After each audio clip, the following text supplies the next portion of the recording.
medyo comprehensive yung sinabi ni Ate Inday, mula sa mga kabataan, sa mga tindera, na sabi nga, nakakatanggap na po kami ng report sa Bataan na dahil yung mga tao takot na sa oil spill, kaya yung mga palengke na may mga meron pang tinitindang isda ay nilalangaw na, kumbaga, siyempre, no? Kasi ayaw na bilhin. No? Takot, meron ng oil spill scare kung nagaganap na yun. At isa ito sa malaki ding compounded na issue nitong oil spill na ito. At nais din natin malaman ano naman yung pananaw at mga saloobin ng ating mga kabataan ngayon na nasa Bataan. Tawagin natin si Joshel Magrasya, ang chairperson ng Young Bean. Ayan, magandang umaga po sa ating lahat.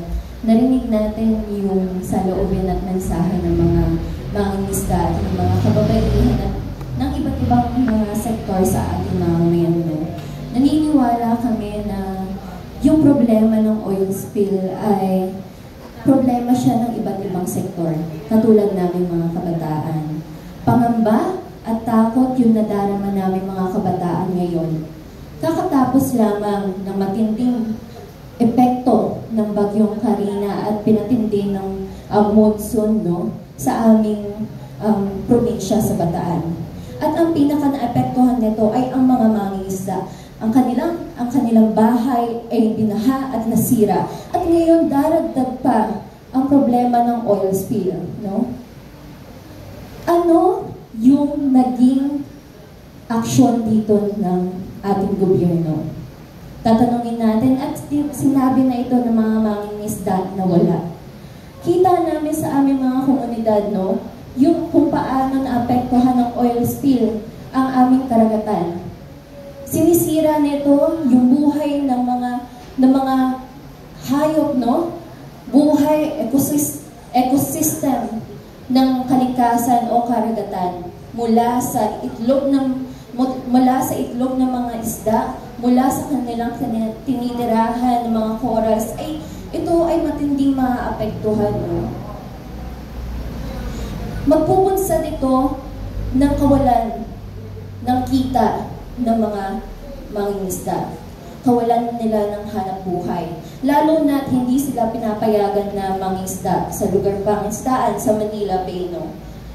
At malaki ang epekto nito sa mga kabataan, ng mga anak ng mangingisda. Paano ang kanilang edukasyon? Paano masusuportahan ng kanilang mga magulang na ang kabuhayan ay pagbebenta ng isda, pagkuha ng isda, ang kanilang edukasyon. Ganun na din, paano ang mga kabataan ang isa sa maapektuhan, no, ng oil spill, ng epekto ng oil spill sa kanilang kalusugan dahil ang kanilang mga tirahan ay malapit sa ating karagatan, no?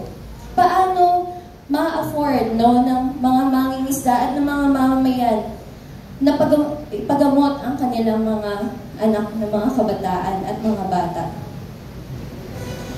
Malalang krisis ito na naranasan natin at paulit-ulit na lamang ang oil spill sa Manila Bay, no? 300 beses na nagkaroon ng major na oil spill sa Manila Bay. Dapat bang maging normal na lamang sa aming mga kabataan? Dapat bang maging normal na lamang na kaayusan ito sa Manila Bay at sa mga mangingisda na palagi na lang naapektuhan ng mga ganitong usapin, no? At ang oil spill ay makaka-apekto din sa mga mangroves na pumoprotekta sa buhay o mga bahay sa ating mga coastal areas at nagpapa-unti o nagpapa-lessen ng epekto ng mga bagyo sa ating mga komunidad. Malaking tanong sa ating gobyerno, pati na din doon sa may-ari ng barko at yung pinanggalingan ng oil na dala-dala ng barko na ito. Ano ang kanilang magiging kompensasyon sa mga mangingisda at sa mga mamayan at sa mga kabataan? Ano ang kanilang dapat na pagbayaran sa loss and damages sa ating kalikasan at sa hanap buhay ng mga mangingisda. Malaking tanong ito namin mga kabataan, no? Dahil kami ang isa sa mga karanas ng long-term na sitwasyon na ito, na hindi nalilesen ng ating gobyerno, na hindi napapanagutan ng ating gobyerno at ng kumpanya. Kaya nakikisa kami sa mga mangingisda at mamamayan dito sa panawagang pagbayarin, panagutin ang kumpanya at ang gobyerno sa dulot ng oil spill. Maraming salamat po.